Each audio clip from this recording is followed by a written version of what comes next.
Billionaire Donatus sat in first-class seat 2A of the transatlantic flight, his face red with exhaustion and embarrassment as his 6-month-old baby. Emma screamed at the top of her lungs. For 3 straight hours, every passenger on the plane had been subjected to the relentless crying that no amount of money, influence, or desperation seemed able to stop.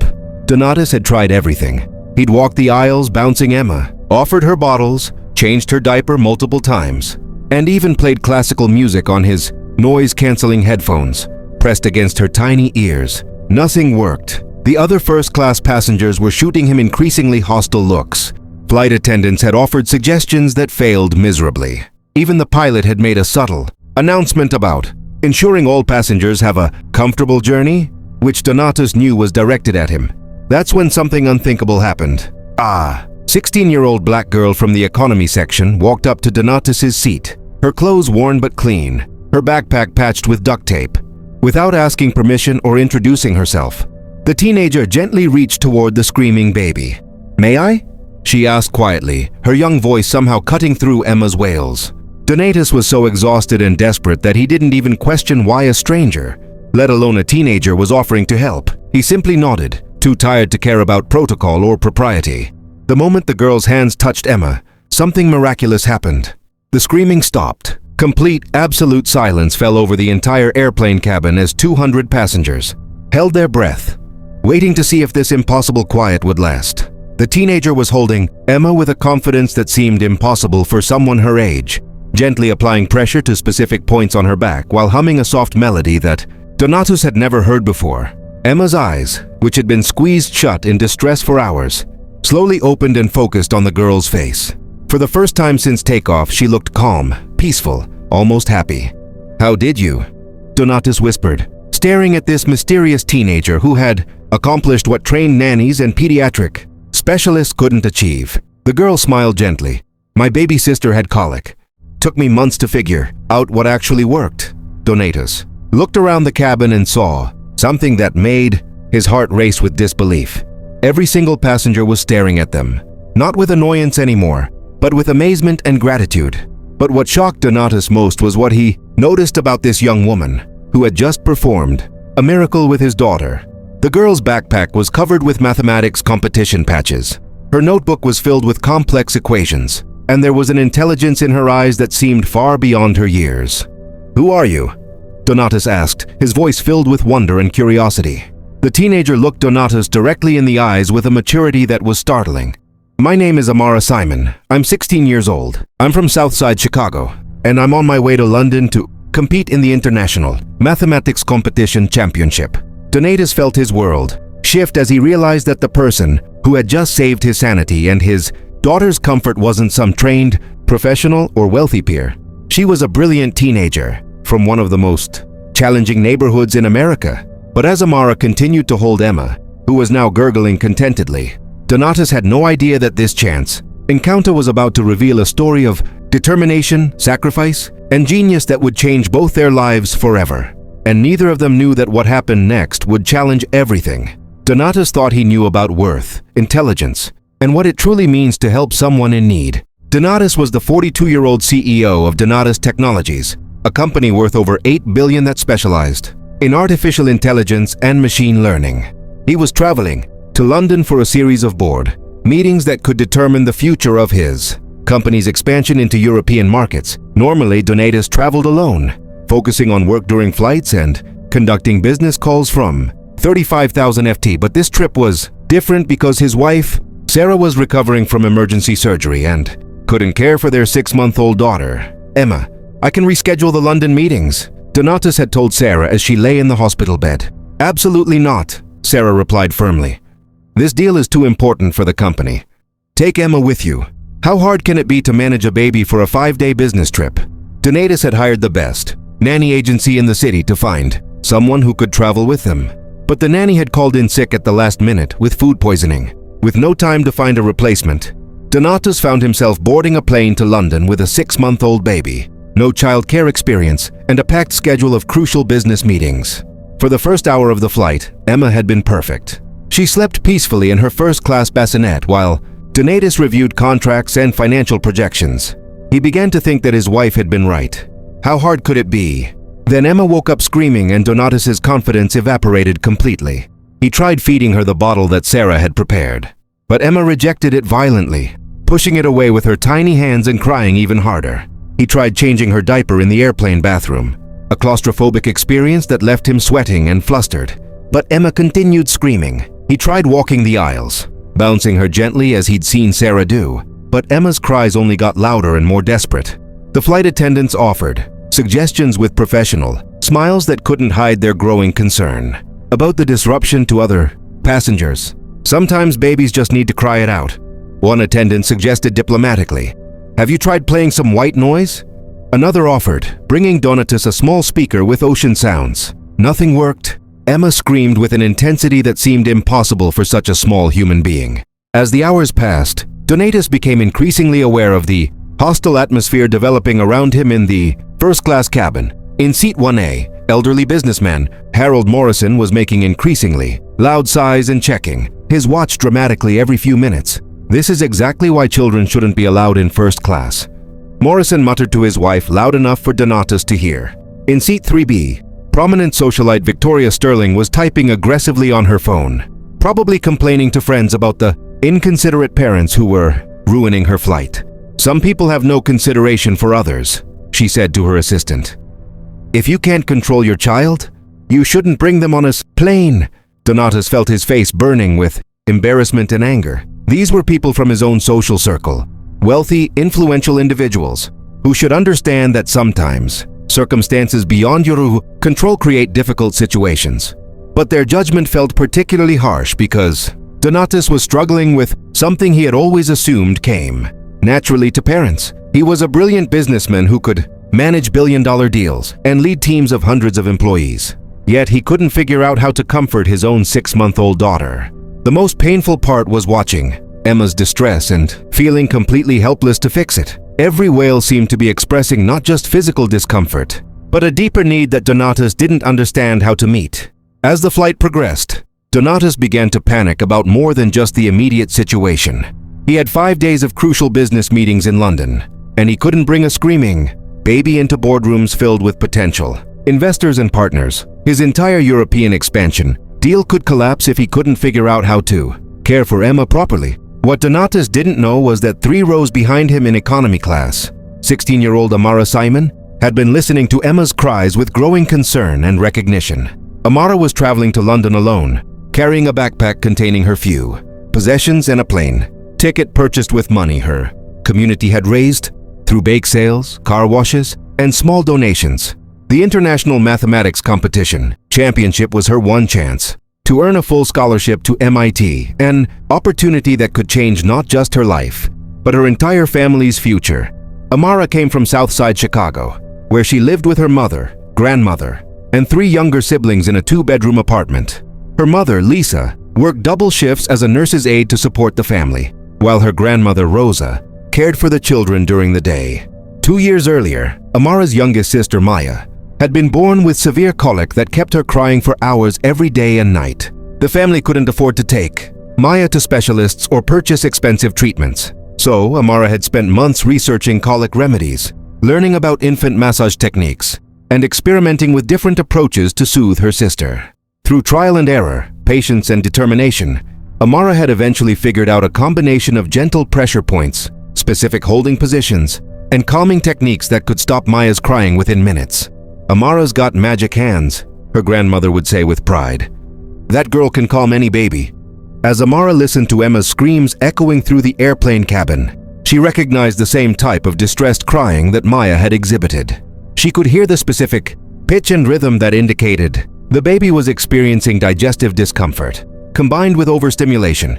She knew she could help, but she also knew that a black teenager from the inner city approaching a wealthy white businessman in first class was likely to be viewed with suspicion, hostility, or outright rejection. Amara had experienced enough discrimination and prejudice in her 16 years to understand that many people would see her as a threat rather than a helper, regardless of her intentions or abilities. For 2 hours, Amara wrestled with the decision. She pulled out her mathematics textbooks and tried to focus on preparing for the competition that represented her future. But Emma's increasingly desperate cries made concentration impossible. Finally, Amara's compassion overcame her fear of rejection. Amara closed her textbook and stood up, ignoring the curious stares of nearby passengers, who wondered why a teenager was walking toward first class. The flight attendant, at the divider between economy and first class, looked at Amara with polite suspicion. "Can I help you with something?" she asked, clearly prepared to redirect her back to her seat. "The baby in first class," Amara said quietly. "I think I might be able to help." The flight attendant looked skeptical. "Are you traveling with family in first class?"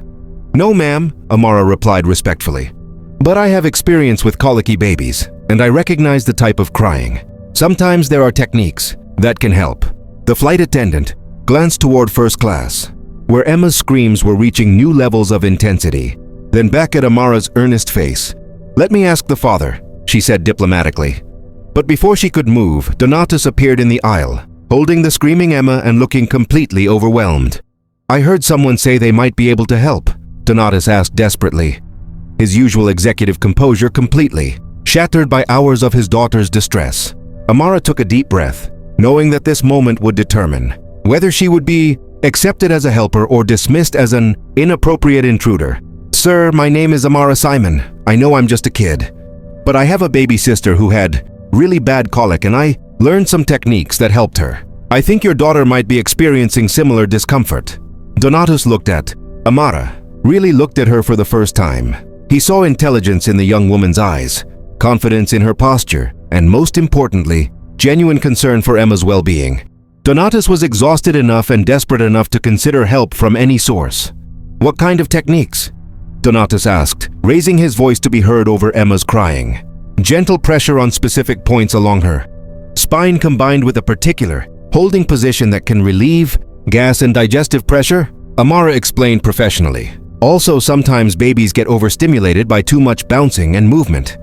They need calm, steady pressure instead." Donatus looked around the first class cabin and realized that every passenger was watching this interaction with intense interest. Some looked skeptical about accepting help from a teenager, while others appeared hopeful that someone might finally bring peace to the flight. Donatus made a decision that would change everything. "Please," he said, extending Emma toward Amara. "If you think you can help her, I'm willing to try anything." What happened next seemed to defy logic and medical understanding. The moment Amara's experienced hands made contact with Emma, her crying began to diminish. Amara held her in a specific position that Donatus had never seen before, supporting her head and neck with one hand while applying gentle, rhythmic pressure along her spine with the other. Babies with colic often have trapped gas and digestive discomfort, Amara explained quietly as she worked. This position helps release the pressure while the back massage stimulates their digestive system. Emma's screaming reduced to whimpering, then to soft hiccups, then to complete silence. The entire first-class cabin watched in amazement as Amara began, humming a soft melodic tune that seemed to hypnotize the baby. Emma's eyes, which had been squeezed shut in distress, slowly opened and focused on Amara's face. "Where did you learn that song?" Donatus asked, mesmerized by the transformation in his daughter. "My grandmother taught it to me," Amara replied, continuing the gentle back massage. "She said it was a lullaby her mother sang to her when she was a baby. Sometimes old songs carry a special kind of comfort." Donatus watched as Emma began to relax completely in Amara's arms. Her tiny fists, which had been clenched in distress, slowly uncurled. Her breathing became deep and regular. For the first time in hours, she looked peaceful. The businessman in seat 1A, who had been complaining loudly about the disruption, now watched Amara with obvious admiration. "Remarkable," Harold Morrison said to his wife.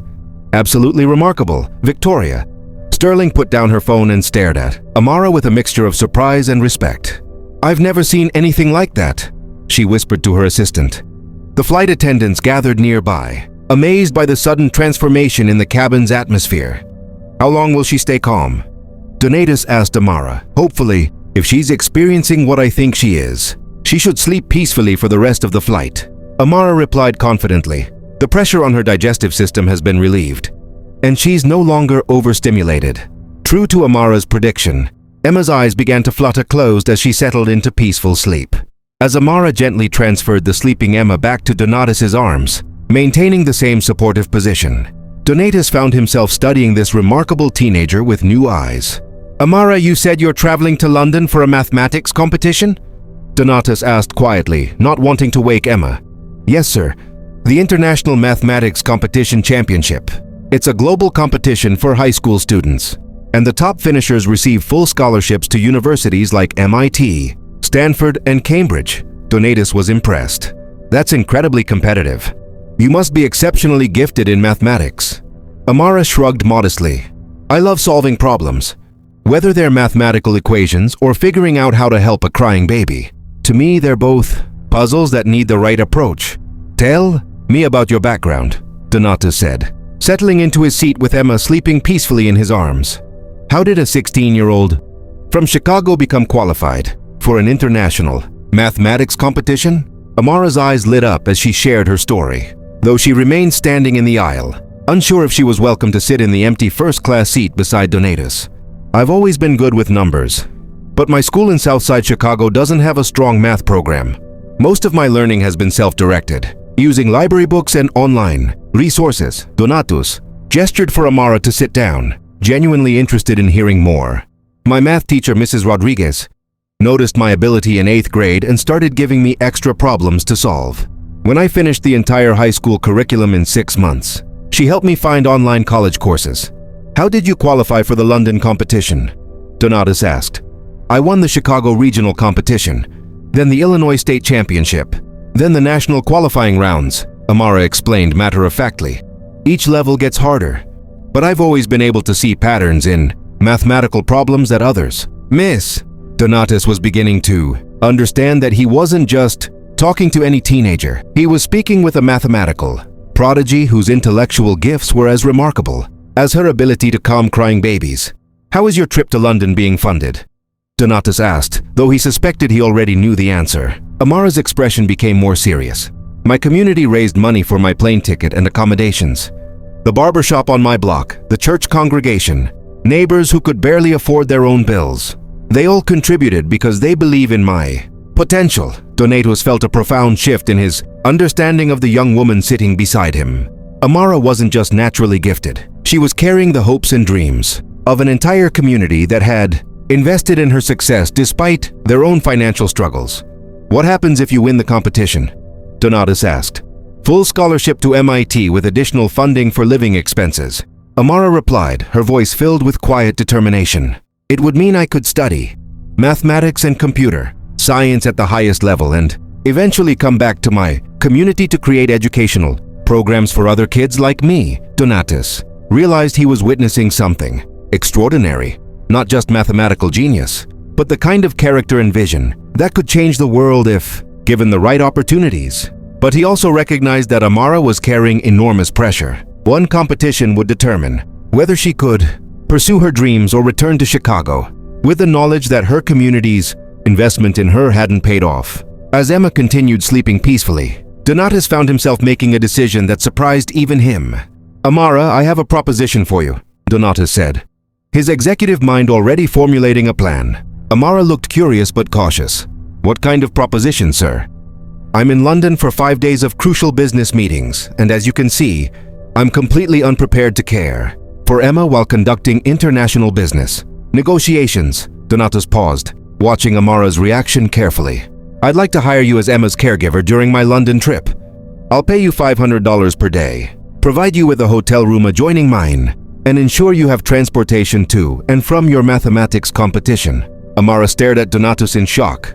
$500 per day, sir. That's more money than my mother makes in a week. It's what a professional nanny would cost in London, Donatus replied.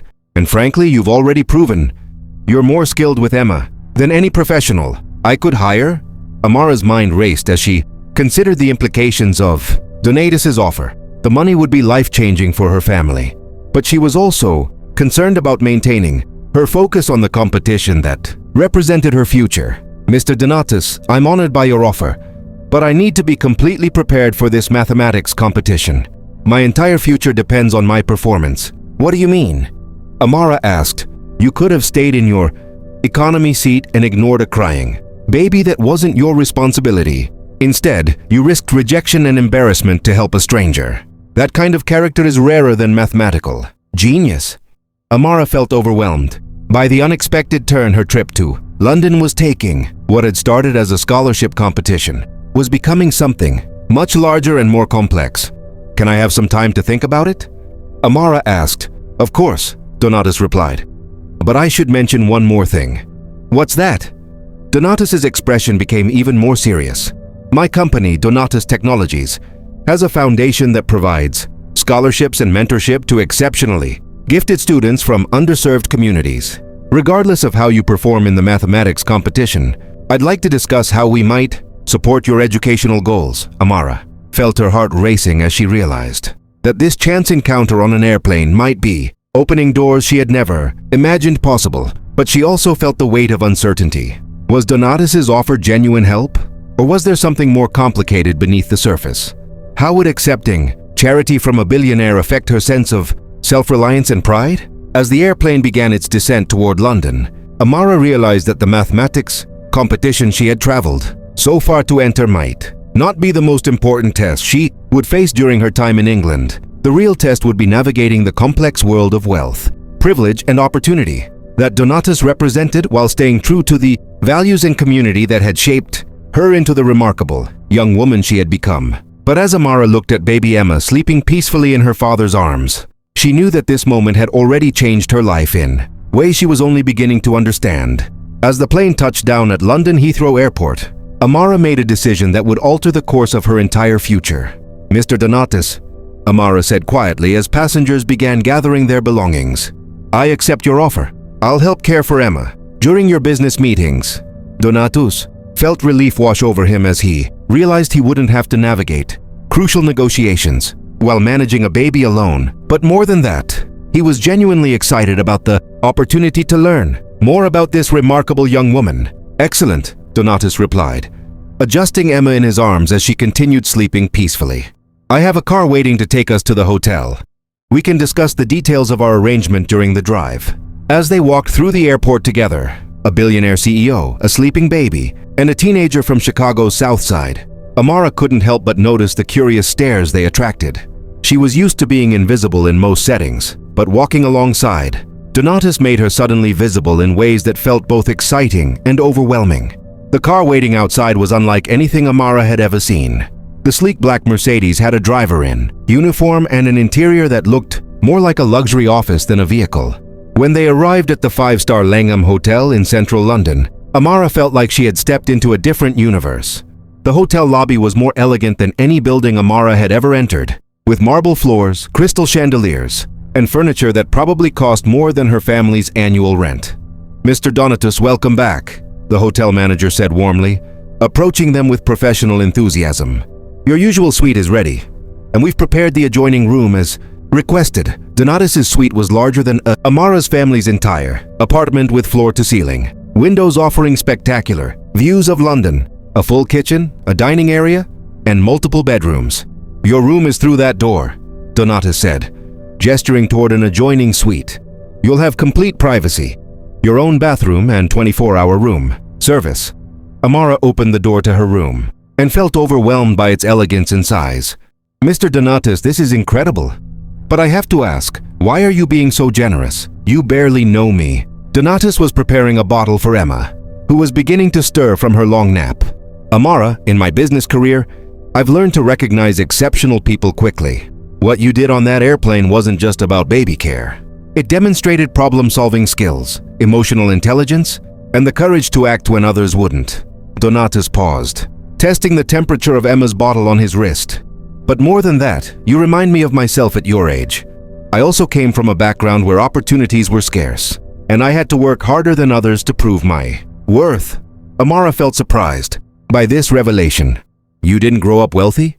Donatus smiled as Emma accepted her bottle eagerly. My father was a factory worker in Detroit, and my mother cleaned offices to make ends meet. I earned a scholarship to study business at the University of Michigan, and I built my company from nothing. This information changed Amara's entire perception of Donatus. She had assumed that all billionaires were born into privilege, but here was proof that exceptional success could come from humble beginnings. The difference, Donatus continued, is that I had mentors along the way who believed in my potential and opened doors that I couldn't have opened myself. I want to be that kind of mentor for you. The next morning, Amara woke up in the luxury hotel room, feeling both excited and nervous about the competition that would determine her future.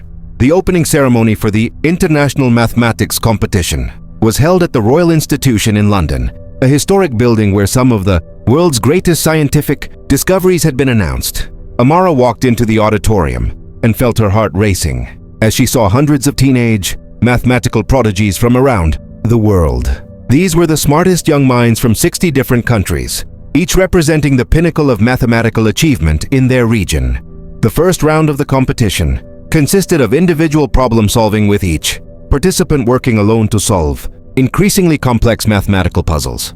Amara opened her test booklet and felt her confidence surge as she read the first problem. It involved number theory, one of her strongest areas, and she could immediately see patterns that suggested multiple solution approaches. For the next 4 hours, Amara lost herself completely in the world of mathematical problem solving.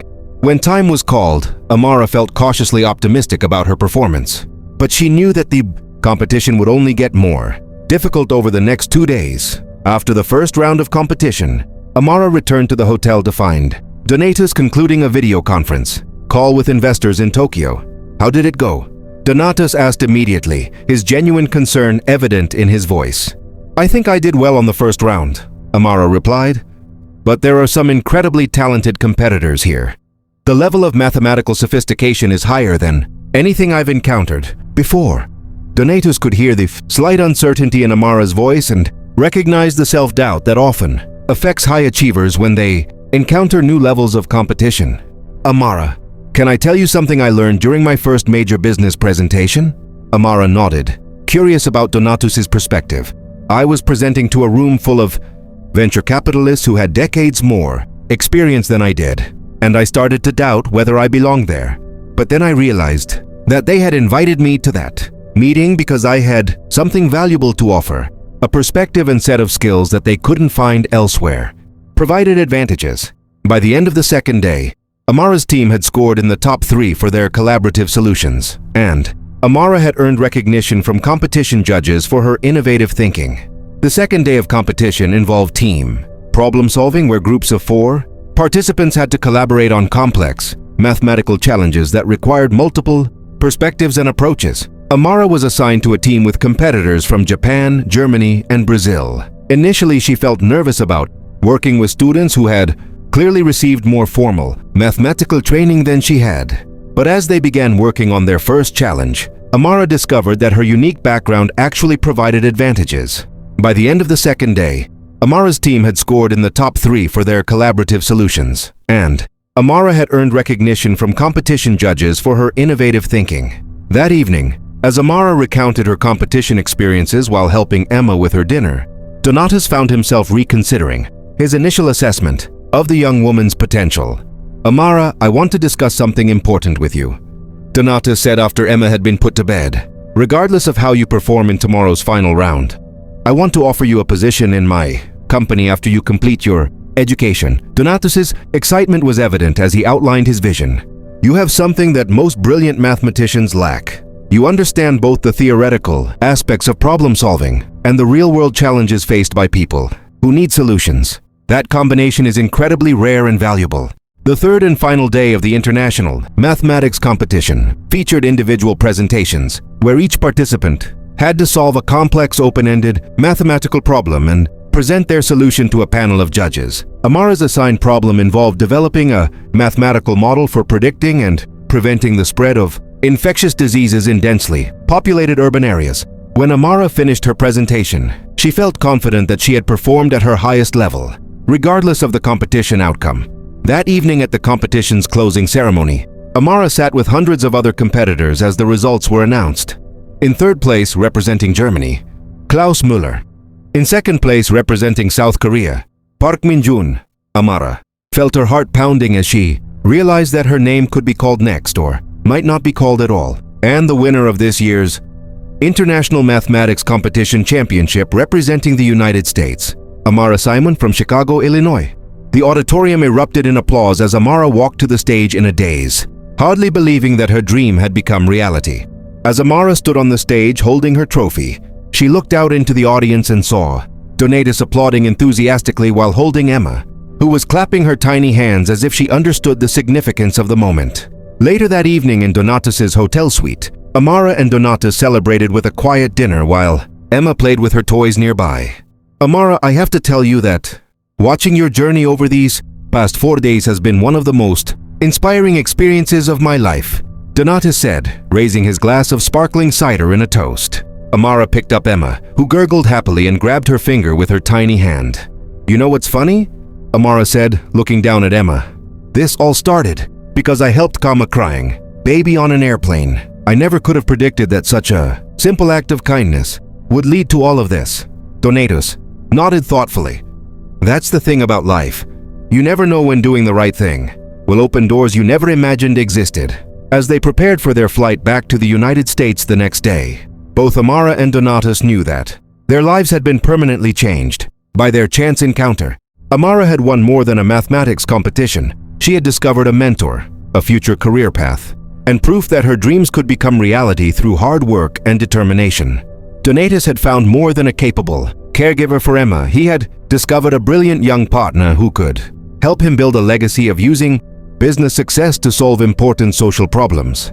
But most importantly, both of them had learned that sometimes the most life-changing opportunities come from the simple decision to help someone in need, even when there's nothing obvious to be gained from doing so. As their plane lifted off from London, heading back across the Atlantic, Amara looked out the window at the city that had changed her life and smiled. The poor black girl from Chicago's South Side, who had done the unthinkable by calming a billionaire's crying baby, had discovered that the most unthinkable thing of all was how far a single act of compassion could carry her. The crying had stopped. The competition was won, and the future stretched ahead filled with possibilities that Amara had never dared to imagine. But she would never forget that it all began with a simple decision to help when help was needed most. If you enjoy this story, please like, share, and subscribe, and turn on your notification because we upload a new interesting stories like this one which you just watched on this channel.